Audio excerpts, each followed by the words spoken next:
Yo les voy a ser sincero y les diré que este tema es algo que se me escapa un poco de las manos, quizá también a ustedes, así que es mejor hablar con expertos para que ellos nos guíen, nos hagan una hoja de ruta a personas como, por ejemplo, a mí o a ustedes, para que entendamos cuál es el futuro en el mundo de las finanzas. Ya saben que estamos en Facebook, también en YouTube, donde nos pueden plantear preguntas y también a nuestros expertos. Hoy tenemos una sorpresa, queríamos tratar este tema aquí en nuestro estudio y para ello pues hablamos con los mejores. En este caso tenemos la suerte de contar con Vladimir Smerkis, cofundador de una conocida criptoplataforma. Vladimir, muchísimas gracias por estar con nosotros. Hola, buenas. Para la gente que no entienda, como por ejemplo yo, ¿de qué estamos hablando? ¿Qué son las criptodivisas? ¿Son el dinero del futuro? ¿Peligra nuestro dinero, nuestros billetes, las tarjetas de crédito? En realidad, si las comparamos con las divisas normales, el dinero no es controlado por el Estado, por un órgano central, solo es controlado por un código de programación dentro de un sistema. Por eso son divisas descentralizadas, no controladas por nadie, solo por los ciudadanos que los minan. Algunos están hablando incluso que esto puede ser una alternativa al patrón del dólar. ¿Es eso cierto? ¿No es así? Si nos puedes explicar un poco. Aún es temprano para hablar de ello, pero ya pueden considerarse un instrumento alternativo, sobre todo durante grandes crisis o altibajos en el desarrollo económico de los grandes países.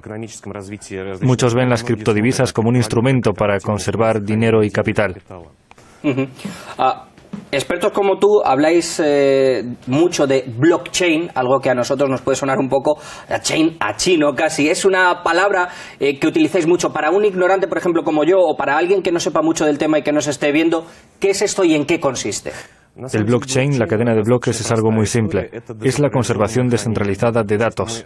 Por ejemplo, los bancos comunes conservan información sobre sus operaciones en los servidores centrales, en sus computadoras.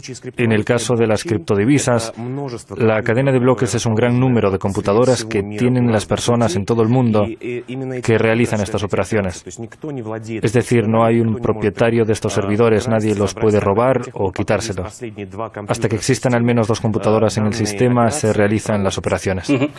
Bueno, ahora que ya sabemos un poco qué son, cómo funcionan, ¿por qué hay tanta incertidumbre con las criptodivisas? Los gobiernos y los bancos, como nos decías al principio, nadie tiene el control, pero ellos sí que lo quieren controlar. ¿Por qué hay tanto miedo?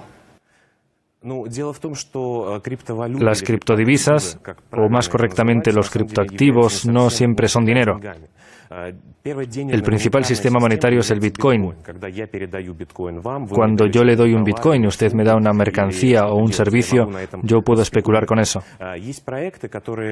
Hay proyectos de conservación descentralizada de datos. Por ejemplo, la información se guarda en las computadoras de los usuarios por todo el mundo. Y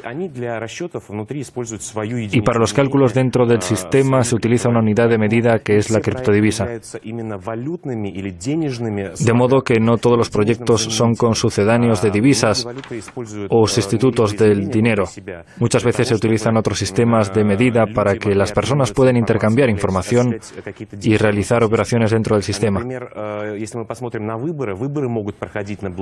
Por ejemplo, las elecciones se podrían celebrar dentro de la cadena de bloques. Podemos darle a cada ciudadano una moneda y entonces pueden votar a un candidato. De esta forma todo sería transparente y sabríamos a quién ha votado. Hablabas, Vladimir, que muchos bancos quieren, o países pueden o quieren tener su propia criptodivisa. Incluso se está especulando que Rusia pueda tener la suya. Estamos leyendo noticias últimamente. ¿Es una forma de tener un control de la herramienta? ¿Para qué le serviría, por ejemplo, a un grupo de 6 bancos, como se está diciendo, que la quieren hacer? Pensamos que el control y la regulación son muy importantes para que se vean implantadas en el mundo, porque las instituciones como los grandes bancos y la banca de inversión intentan jugar un papel importante en el sistema. Y claro está que hasta ahora el gobierno no entiende cómo definir en las leyes qué es una criptodivisa o un criptoactivo. Obviamente todos los países están en plena discusión sobre cómo definir estos términos. Creo que será una señal muy positiva. Y Rusia en este proceso también participará activamente. Hemos escuchado la opinión de Putin, que dice que las criptodivisas tienen que estar reguladas. Vladimir, hablas de un control, de una legislación. ¿Perderían las criptodivisas la razón de ser o esa libertad que tienen, el anonimato, si hubiera una legislación concreta En realidad, el anonimato puede tener tanto lados positivos como negativos. Lo podemos comparar con Internet. ¿Es posible emplearlo para hacer el mal o para llevar a cabo operaciones ilegales? Drogas, armas, para el terrorismo, por ejemplo. Claro que sí, se puede. Por otro lado, ¿es posible estudiar en Harvard o Cambridge gracias a Internet? La respuesta también es que sí. Lo importante es cómo empleamos estas tecnologías, y en este caso se trata de una tecnología transparente, muy barata, que permite prescindir de muchos intermediarios. Así que las ventajas son más numerosas que las desventajas. Cuando haya una regulación, solo contribuirá a que aparezca más capital en ese mercado y hará posible desarrollarlo de manera legal. Y la idea principal de las criptodivisas tras la desanonimización no va a desaparecer. Me gustaría hacer dos últimas preguntas muy brevemente. Las criptodivisas como el Bitcoin, como nos estás hablando, se basan en la especulación para tener un valor. Han llegado a tener miles y miles de dólares un solo Bitcoin. Algunos tienen miedo que esto sea un esquema parecido a Ponzi, ¿no? ¿Qué hay de diferencia? ¿Hay peligro en todo esto? Primero hay que ver qué es un esquema Ponzi. Este sistema hace que sus antiguos miembros reciban fondos de los que acaban de entrar. Las criptodivisas no funcionan así. Tienen demanda y oferta. El número de bitcoins al momento de su creación era limitado y será un total de 21 millones de bitcoins. Todavía no se ha creado en su totalidad.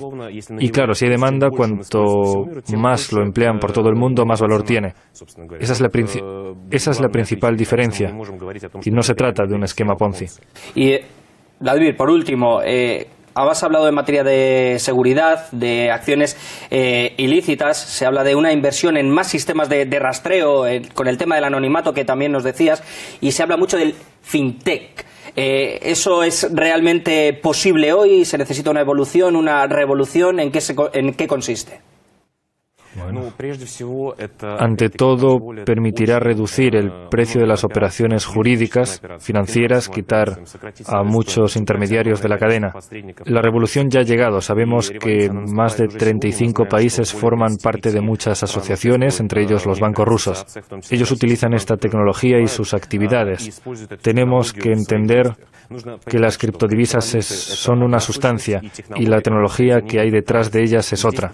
Asistimos sobre todo a la revolución tecnológica que cambiará tanto al mundo jurídico como bancario y hará la vida de los ciudadanos y del gobierno más cómoda, fácil y segura.